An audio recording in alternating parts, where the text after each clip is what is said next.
Australian cricketer busy playing and the commentator shouted, Manus Labuschagne. Like, who the hell is Manus Labuschagne? Again, Manus Labuschagne. Now, Google Manus Labuschagne. This bra was South African. His name is Manus Labuschagne. Labuschagne is the most Afrikaans surname. That's like saying your surname September and you're not colored. Like, no, any month of the year, we know you colored, right? Manus Labuschagne is from Klerksdorp, the most Afrikaans surname from the most Afrikaans place. And he requested for the commentators to call him Manus Labuschagne. Labuschagne. And I was angry. So if you have any expat family in Australia, which I know you do, tell them to find him and throw some South African cheesy flavor at him. Tap him on his shoulder and just say, Manus, sê my wat jou naam is. Just for me. That's my South African dream. Can you do that for me? That's my dream, people.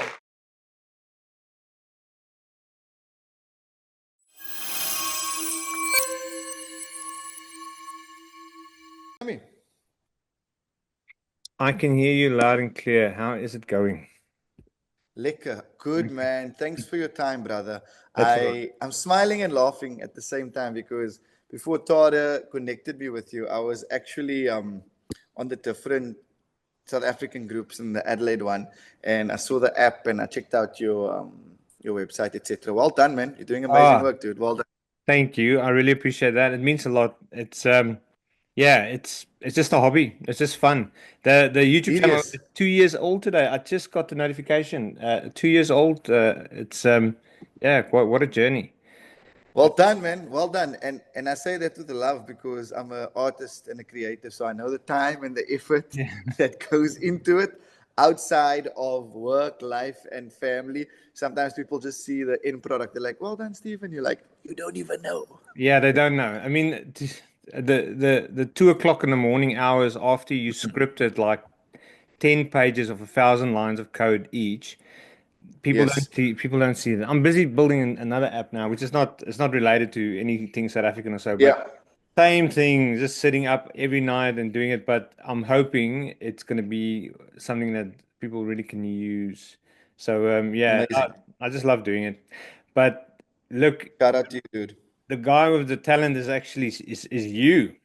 You're the one that's you're the one that's got the guts Hey. to go up on stage. So how close are you to? Well, I'm in Melbourne, so please let me know if you and your family want to come through. I'll gladly give you all tickets. Eh? That's no problem. What date is it? Because I'm traveling a bit in between for the Fok Police car shows and stuff that's happening. Lekker. I'm running around with the camera gear. I'm going to be their escort for a day, just seeing how they're Easy. experiencing Sydney and yeah, just getting some material for the rest of the tour.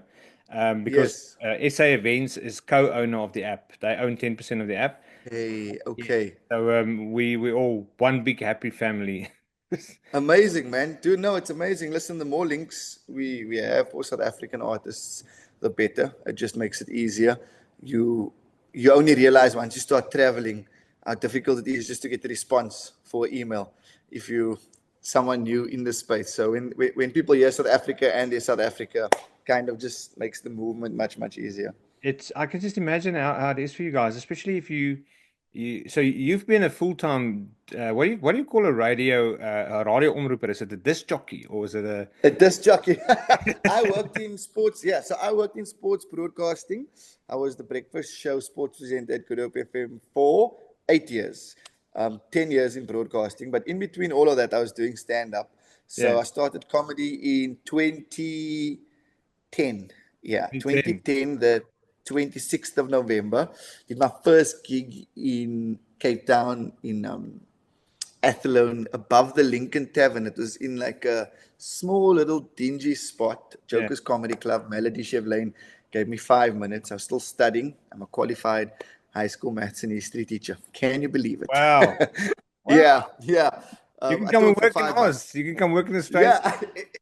Everyone says that. They're like, why did you go teach in Australia? Because my sister's in Melbourne. She's a citizen already, so she's been there for quite a while.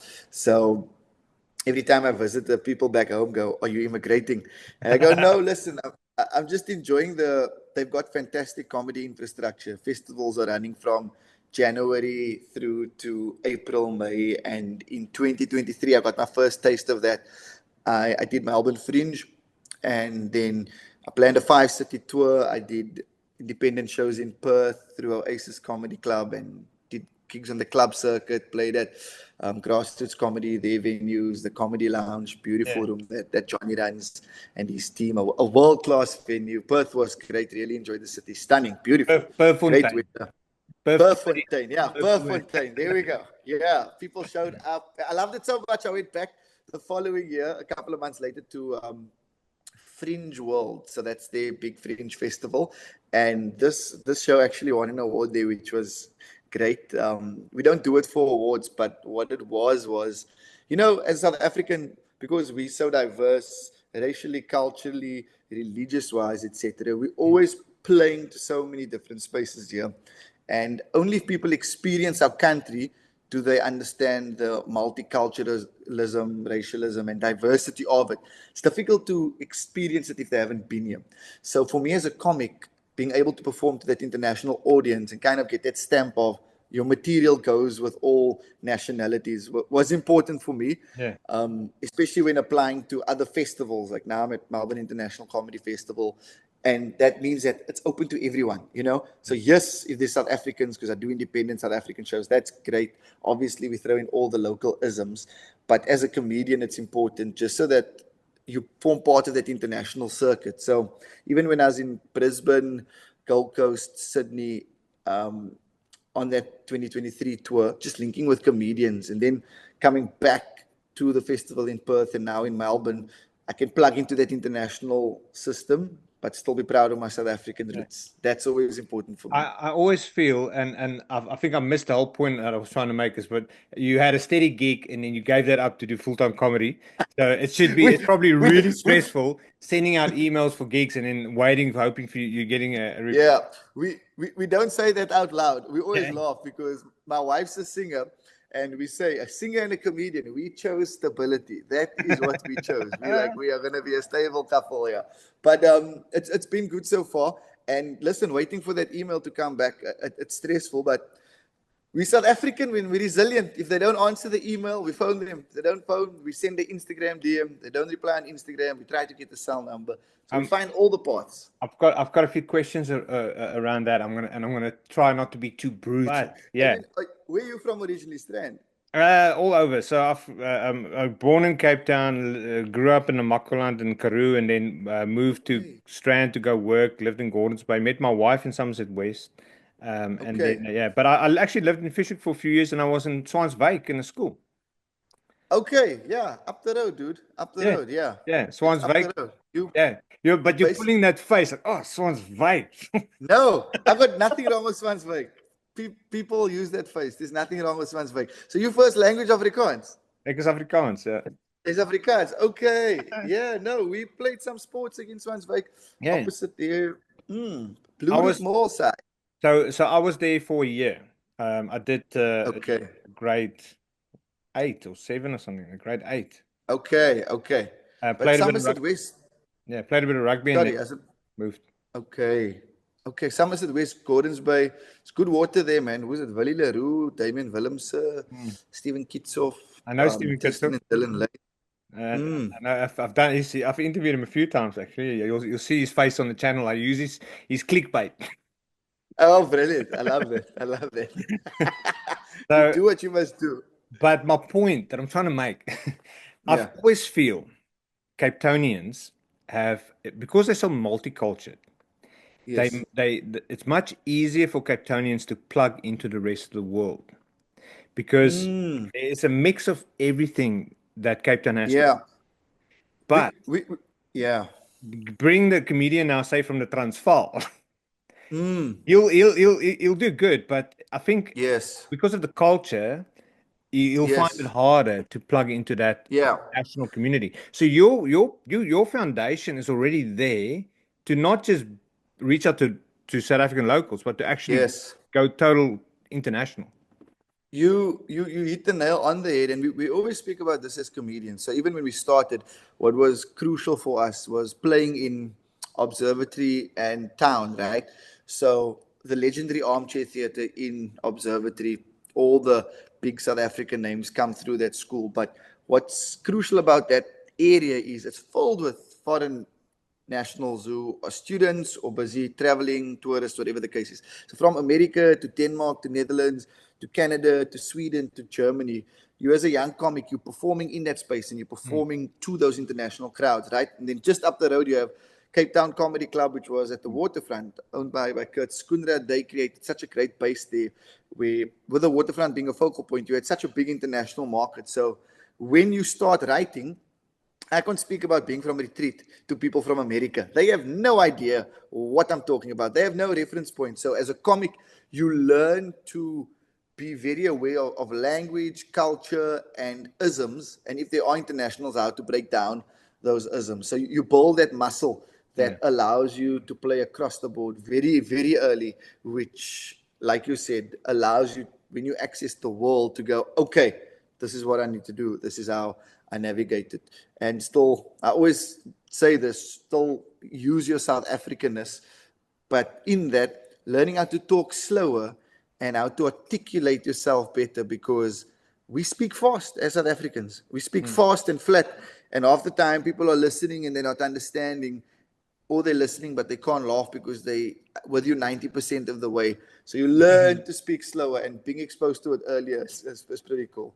There's a couple of comedians out there, a couple of British ones. Now, one thing you need to know about me, stand-up comedy is one of my favorite things in the entire planet.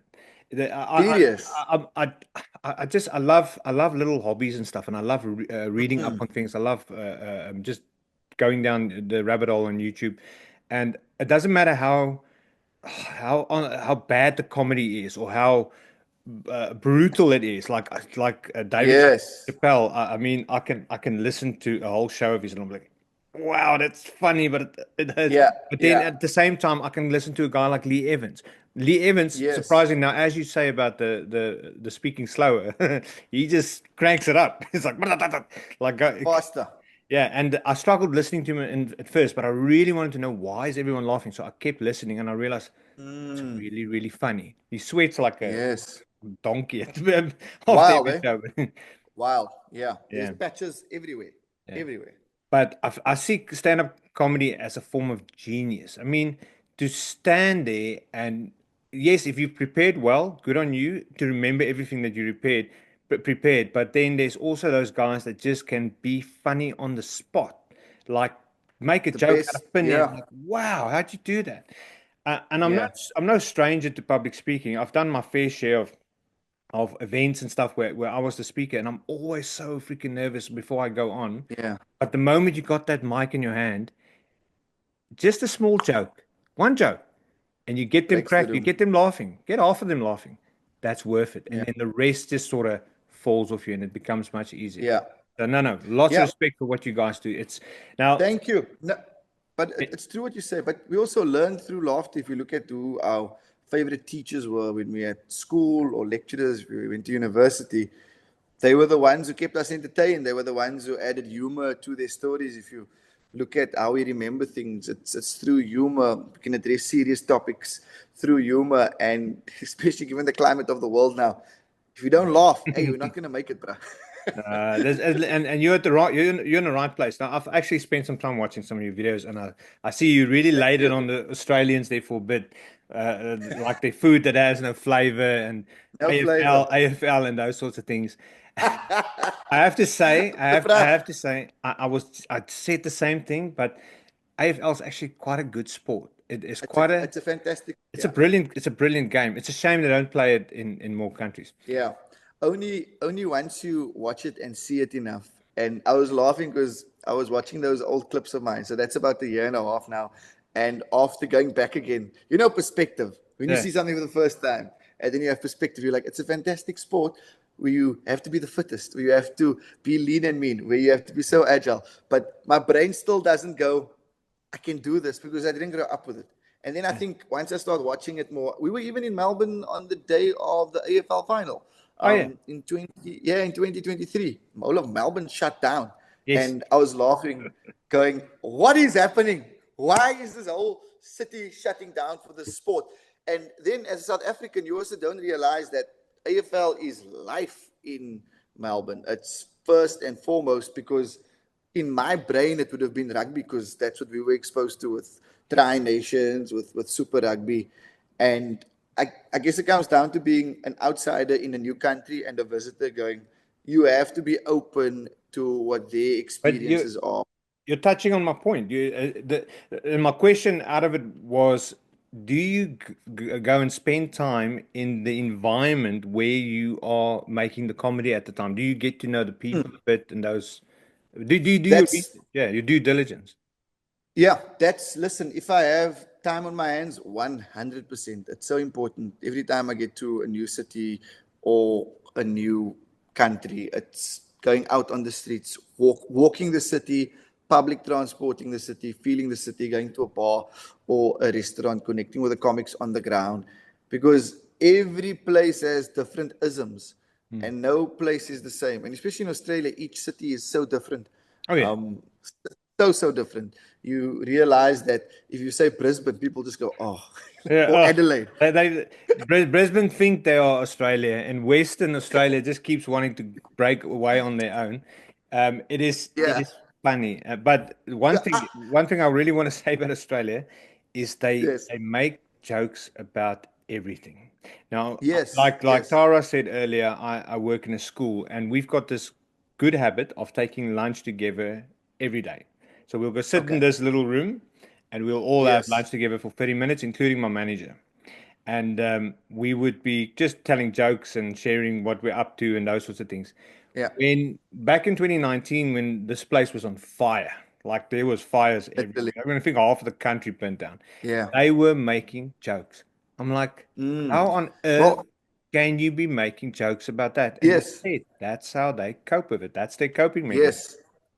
Well, I saw online, I was laughing. There was I don't know the correct word. Was it typhoon, or there were hectic storms and winds? Yeah. Was it in Brisbane? Brisbane last week, yeah. And people were at the beach surfing. I was laughing. That I found hilarious. And I was going, yep, I've seen that. They love the beach. They love the water. They're going to be outdoors. And this is the thing that they're going to do. So only after spending more time and speaking to more people have I become more aware and more accustomed to what Aussies really enjoy and what they don't enjoy. The first tour was fun. I spent 2 months there, so I got to experience 5 cities.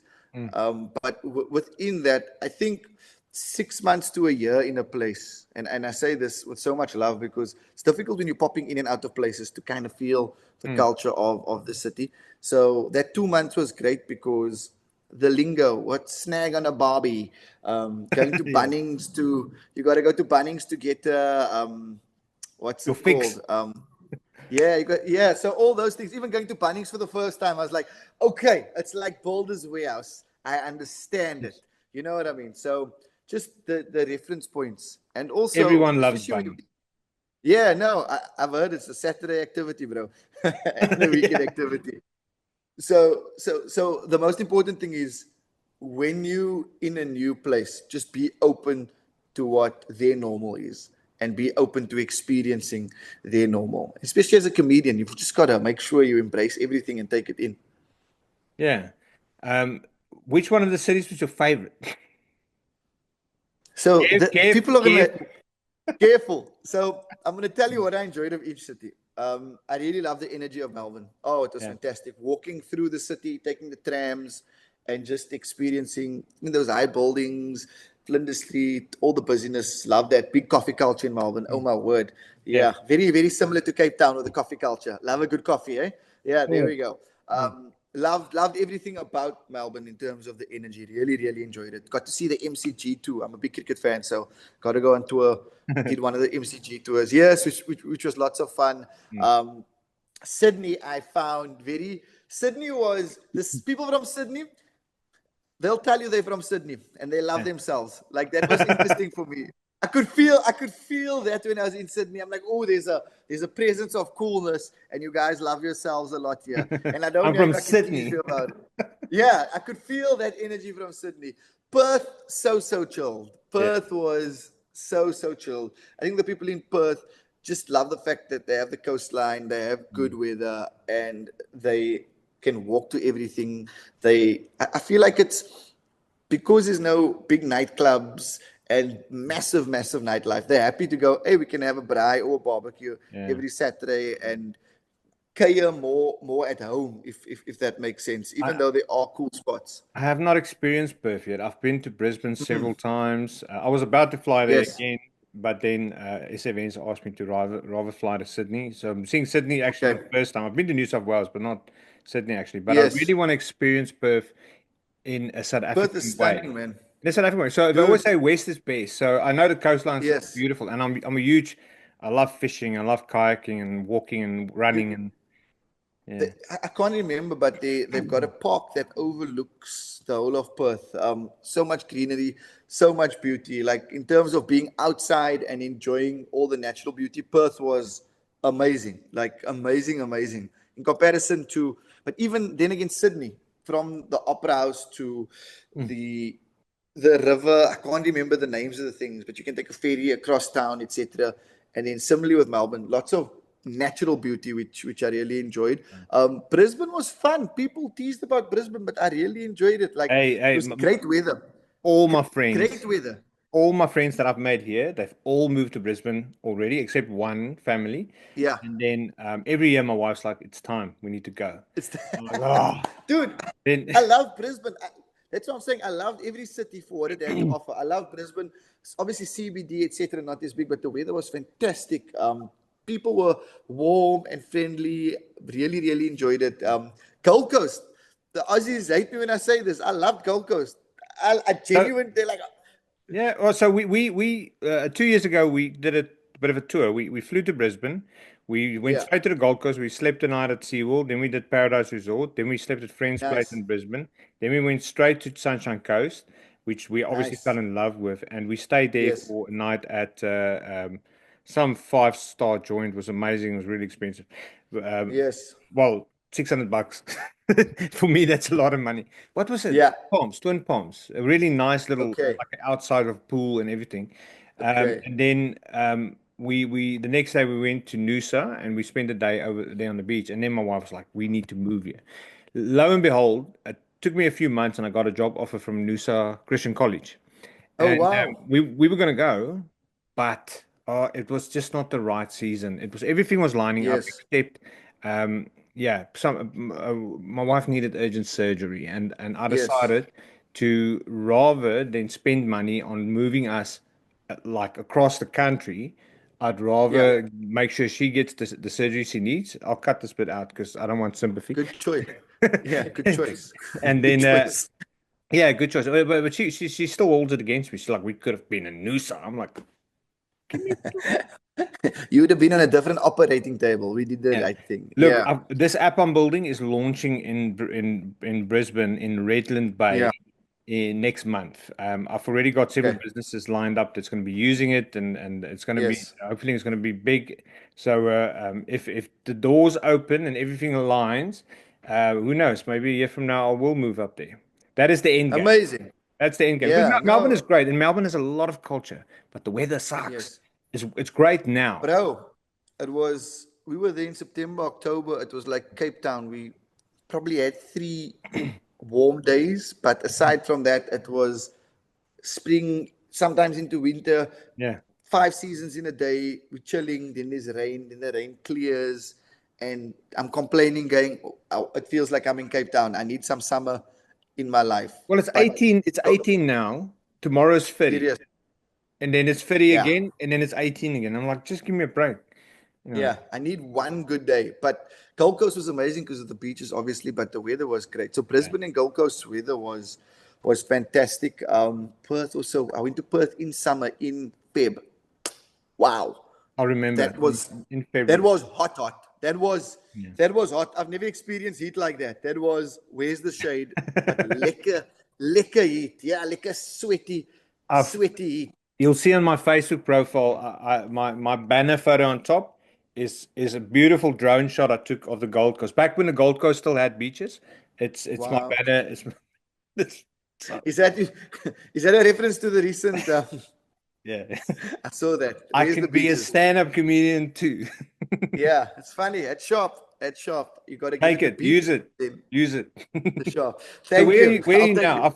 You're not in Melbourne now, or are you in Sydney? Where are you? Not yet. No. I'm at home. It's actually my wife and I. It's I was looking at the photo. I'm like, okay, yeah. So she's his finger. She's a singer, yeah. So I'm married. We're married for a year and 6 months now, August 2023. Nice. And I leave on Thursday. So just getting all my admin in order. I'm in Dubai for 10 days. I've got 6 shows there with the Laughter Factory. And then we're going to Adelaide. My sister and we taking a road trip down. So I haven't performed in Adelaide yet. And I really want to go to Adelaide Fringe one day. So good networking, going to meet the peoples of the Rhino Room. My show's there. They're the home of Adelaide comedy. So what I really found with the Aussies, which is great, once you're in the room and you connect with people, it's much easier. Yeah. So while I have the time, I'm like, let's go to Adelaide, make those connections, meet the comics. So when I come down, it's not an email. They've seen my work. Yeah. And then from there, going to Melbourne International Comedy Fest. Excited about that, yeah. The Aussies always have a go at Adelaide and Tassie for that matter. But I remember seeing in during lockdown, there was all these memes flying around. And there was this one meme of Adelaide during lockdown, and the streets are bare and everything's quiet. And then there was another photo of Adelaide outside of lockdown. Same photo. But fact. This is what I've heard. This is what I've heard. Yeah, I've spoken to a few people in Adelaide, including a Michelin star chef, wow. Duncan Welgemoot. He owns Africola, which is a really, really popular restaurant. He featured on like the morning show or something in Australia not too long ago, and I managed to get an interview with him soon after that because he's such a popular chef. People like Metallica will come over and they'll ask for him to be their personal chef. And he actually he flies to Melbourne and then he's backstage with them cooking their food for them and stuff. That's how good he is. So when you're in Adelaide, look up Africola and make sure you go pay him a visit. Tell him Steven sent you. He's amazing. Love it. Is he South African? South African. And his surname. And I always tell this story, and the people that keep watching these videos over and over, I'm sorry for repeating myself, but it's a really cool story. Yes. Duncan Welgemoot, his cousin's name is Sean Welgemoot. If you know anything about music, you'd know that Sean Welgemoot is the lead singer of Cedar, which is the old Sarin gas band that used to be in South Africa. They're now international. Yes. Yeah. Yes. So hard rock, not for the lighthearted. No, they were massive, man. Yeah, no, they're fine again, and those really, really great music. But it's his cousin. I'm like, what? So yeah, no, he's well connected and a really, really nice guy. So yeah, no, go pay him a visit and see if you can spot him in the kitchen. Yes, I'll follow him. I'll stalk him. I'll go DM him on Insta now. He calls his restaurant the Institution because nice. They work really hard. Yeah, no. So and then from Adelaide, where are you going there then? So Adelaide, then I'm off to Melbourne. I'm in Melbourne from the 7th till the 22nd of April. So I've got 10 shows at the festival. Very excited. It's my first time at the festival and only heard great things about it. And my first big international comedy festival. So very excited. Is that the one Skulk's doing as well? Skulk's there as well. Yeah. I was actually chatting to him last week. We in Melbourne from the same time. So that's Lekker, being able to link up with another South African comic. That's awesome. All right. So because I was going to give you his email address, but if you're already in contact with him, perfect. Then yes. That was going to be one of my questions. Do you guys help each other? Yes, we do. Comics, it's a great community. I'm not even just saying that because it's an interview. Comics are sincere humans because we all work together on the circuit somehow. My first interactions with Skulk, we were studying. I was doing honors. I remember history honors. We were at UCT, and then Skulk was doing drama. And we had this thing called Wild Card, and it was a bunch of us trying comedy. It was myself, Skulky, Oliver Booth, Glenn Biederman, Pam, and Sean Fickling. I remember Sean's got his PhD in engineering. I know he's living abroad. Oliver's actor. They run a production / content agency, him and Glenn. So it's great seeing each other in different spaces. Yeah, that's amazing.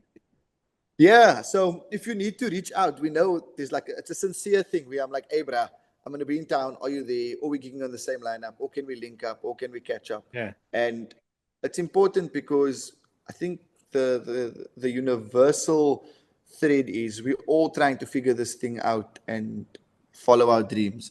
So when we link out, if it's for a catch up, it's like, let's hang, man. How's things going? Because Are you okay? I saw an interesting documentary on Netflix quite some time ago, and I think the documentary was actually about Trevor Noah, but they were also speaking to other comedians, and the one thing that they all had in common from the beginning, they were all helping each other.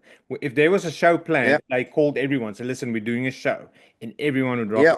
And then I think the whole sort of controversy that started was when Trevor Noah said, "Well, I want to do something on my own," and then there was a whole like beef about that, and so I'm very interested. I'm like, what is that? Do you guys actually argue with each other? It's like, but the fact that you say no, comedians are still helping each other and hooking each other up with gigs. Yes. That really it makes me happy because I always feel a lot of South Africans when they go abroad. And it's not all of them. So please don't, before people start unsubscribing, is that they now done. I'm done with South Africa. I'm now living abroad. But I hear you. mean, for me personally, it was hard to fully let go. I admit that I've surrendered to the fact that my kids are Australian, and this is the life they have, and it probably ends with me. Maybe my son will carry a bit of the legacy on. And there's a lot of people here that do very well in having their kids speak Afrikaans and those sorts of things. But there's things about South Africa that I missed that I didn't even know I liked, like Afrikaans music. Yes. I didn't really know I like it. So now I sit and listen to it in a corner where no one can see me listening to it. It's like, like, what are you doing now? I'm doing drugs. I'm doing drugs, not listening to Afrikaans music. So I actually reach out to and I yearn for it. And Afrikaans television. Since Showmax stopped broadcasting in Australia, I was heartbroken. So I can't just go, I'm done in South Africa. The whole purpose of Oorsee was to still have a linkage and put a bit back in South Africa and show the broader community this is who we are. And we're not, And the fact that there's still that sort of community amongst international artists like yourselves, that means a lot. It says that there's still good people out there. 100%. And even with the comedy industry at home and what we experience is going, we don't know where this thing is going to land, but we're going to do it. And if we can do it sincerely and assist with a contact here, if it's an email address, if it's a comedy club, information is free. That's always my thing. Share the information. If it's not me getting this thing now, it's okay. But if there's one South African comedian in the room or one South African in the room, it means that they see more of us and they see more of the people from our country. And by virtue, then they start enjoying more things where South Africa's as a name or as a country is attached to it. So for me, that's important. We're all still brand ambassadors. Even you are still a brand ambassador to the country. You know what I mean? No, I know exactly what you mean. I had the same discussion with Nas Botha, and I told him the same thing you just told me. You're an ambassador for this for South Africa. Because we hear that accent, as soon as we hear it, we go, hey, there's things that link us. There's common factors over here. I firmly believe that South Africans' love language is food, it's people, it's catering, it's lekker time. So wherever we are in the world, that's the thing that we need to carry with us and be lekker human beings through and through. And if I meet a South African who doesn't prescribe to those things, I'm like, but bruh, you come on, man. We lekker people. We must spread the lekkerness everywhere we go. And it's that small thing where we still love talking to a stranger. We greet random people just because we're happy. In a bar, we can talk to the person we're sitting next to. If we're in a train or a tram or a cab, whatever the case is, we should have this warmth and this love because in general, those are the types of people we've encountered in our lives growing up, you know? And I feel in the UK, when I first worked over there before I came to Australia, I've experienced more of it. But I firmly believe the weather had something to do with it. It was too cold to go anywhere, so like, hey, my bro, can I come to your house? So they sort of visit each other. Yes, I was there. I was in London last year with shows, and I was laughing because I made this video going, listen, enjoying my time in the UK, but I have a sincere question. If you're South African and you moved here, speak to me. It's raining all the time. Do you make soup throughout the whole year? How does it work? When do you do your washing? We used to having sun at home. Are you okay? And I got some flack and I didn't get some flack, but it was a sincere question because again, we used to a good climate. So when there's not always good weather, I'm like, poof, happiness factor, surely it affects it, you know? Yeah. No, I've fell in love with the UK culture, and there's something magical about the UK. Even with the rain, I think the rain helps make it so magical. I lived right opposite Arthur Seat, which is this massive woodland area, and there's like Yeah. moss on the trees everywhere. It looks like something out of Lord of the Rings or Yeah. David Kabouter. But it was like not, Yeah, it was unlike anywhere I've ever experienced. Yeah. And I was sad moving, but the weather honestly was horrible. And people think it's a cliche excuse. It is a legitimate excuse if you've got small children.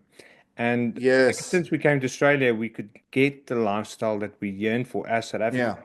Camping, Yeah. fishing, outside and playing Yes. ball and all those. Very similar in terms of climate and natural access in terms of, like you said, the camping, fishing, things that's normal for you that you grew up with, and you don't have to let go of everything in that move. And it's, I mean, for the first time, I understood it. Sorry, when No. I was over with my sister and I met her South African friends and all my shows, there were South Africans there, chilled with them afterwards, chatted to them. How important that community is. Because I never got it until I experienced it. Because my friends who immigrated, and they ended up marrying South African women, whether it's Australia, New Zealand, England. I'm like, but you went so far, and then you married a Safa. Make it make sense. I can't understand this. They want to be controlled. Yeah. And only once I was there did I go, okay, I understand it, because you still need that community. You still need those touch points, whether it's from food, language, culture, lekker times, catering, whatever it is. I get it, and I understand it better. Only once I was in the room to see it.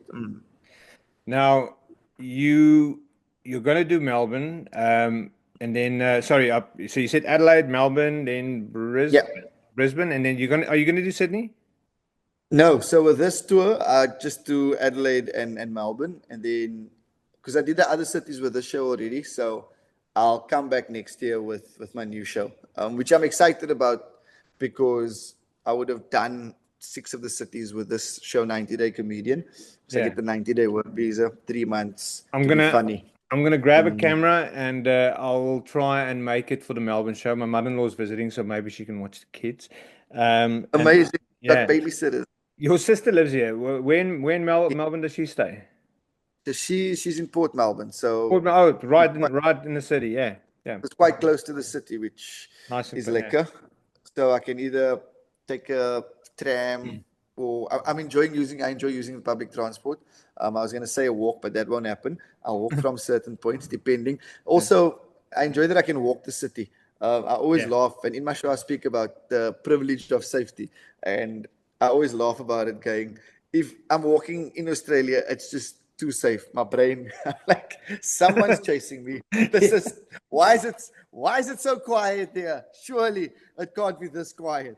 I can take my phone out and no one's going to come ask me what's the time.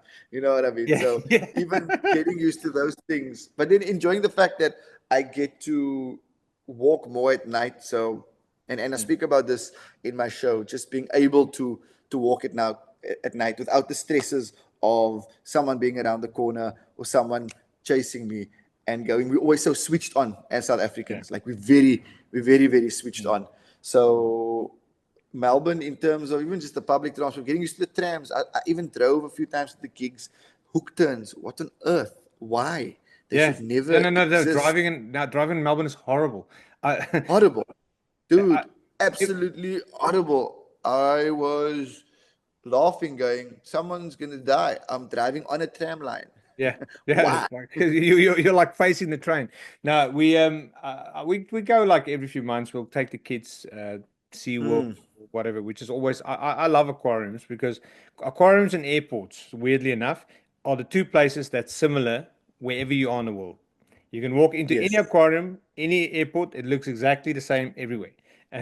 Which I'm like, oh, I'm home finally. Okay, I'm home. I feel it. Yeah. Yes. So my wife and I've been talking. We need a date night, so we might come through. They might just it'll be pretty amazing, and then maybe just see what it's all about. We keep missing Skulk when he's there. Yes. I know I've interviewed him now, but I've never actually seen him perform.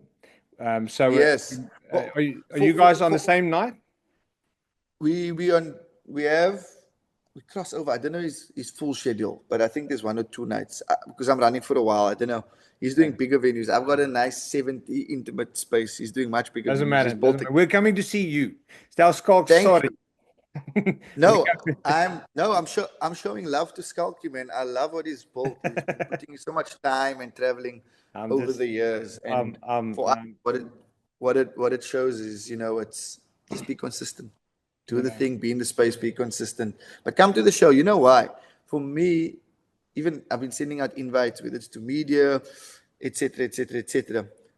As a comic, we always go, come see us perform. And then from there, you can make an informed choice or decision on whether or not you like us. Because you see things online, that's maybe a small clip. But when you experience a full show or full hour, as a human, there's a going, I like it or I don't like it. And that's fine because comedy is subjective, bro. Roll of the dice.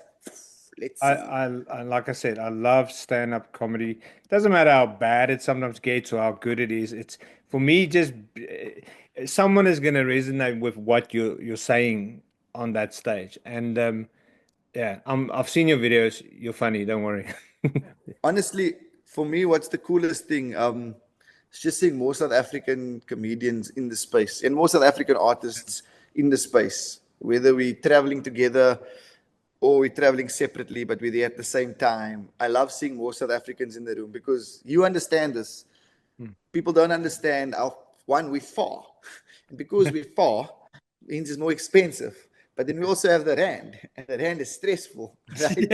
And rand is very, very stressful. So even just by being in the room, you understand how much it takes. But if you've never been to South Africa and you've never experienced the country or the people just think, oh, okay, you're South African and you're here. Whereas we're going, yo, guys, you don't understand. I'm waiting for the bank to break down my door and say, what are you doing? But it's fine.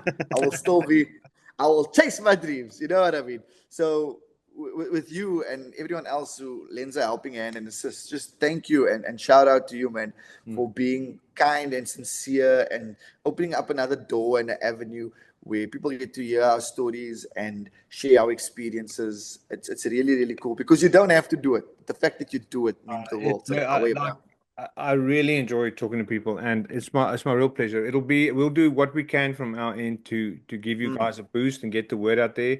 And I like what I do is I put some promotion behind the video as well, and we get it out there. I'm fortunate in having a Facebook group with just over 80,000 people, of which 22,000 of them are in Australia. And the group of admins who actually started the page and everything that allowed me into that space, they're absolute champions. And we're going to make sure that that people know you're coming. And thank you. Support. I do lots of promotions for bands and stuff and artists going to Dubai as well. So I've actually got a Dubai Facebook group. Someone made me an admin for no reason. Like, there's a group. I'm like, what? Now, every week I need to remove a couple of women showing. Yes. So it's becoming more work than what it's worth. So I'll post it on there as well in between the adult content. Thank you. I appreciate that a lot, brother. You're good people. Thanks for showing love and all the best with everything, man. Enjoy the weather. Well, I've got 2 good days of it. Enjoy your flight. I know. Enjoy your travel, and I hope you'll. Thank you. Well. Thank you. Appreciate you, bro.